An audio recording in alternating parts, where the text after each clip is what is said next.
देशात आणि महाराष्ट्रामध्ये कोरोना पुन्हा एकदा डोकं वर काढताना पाहायला मिळतोय। देशामध्ये गेल्या 2 आठवड्यात 16 जणांचा कोरोनामुळे मृत्यू झालाय, तर कोरोनाच्या JN1 या नव्या व्हेरिएंटने लोकांची चिंता वाढवली आहे। कोरोनाच्या काळ्या आठवणी विसरून आपल्याला 2 वर्ष होत आहेत। मात्र नव्या वर्षाच्या उंबरठ्यावरच कोरोनाच्या नव्या JN विषाणूमुळे धाकधूक वाढली।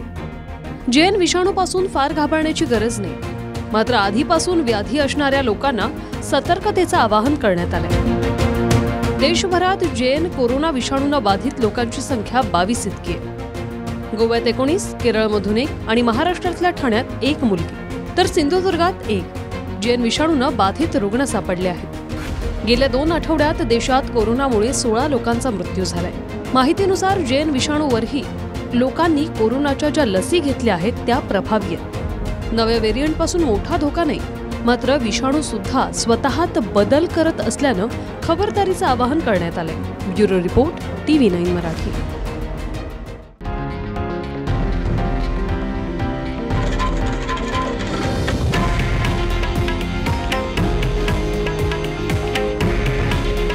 हे आहे देशातील नंबर 1 न्यूज नेटवर्क आणि आपण पाहत आहात TV9 मराठी। काळजी तुमची, हित महाराष्ट्राचं।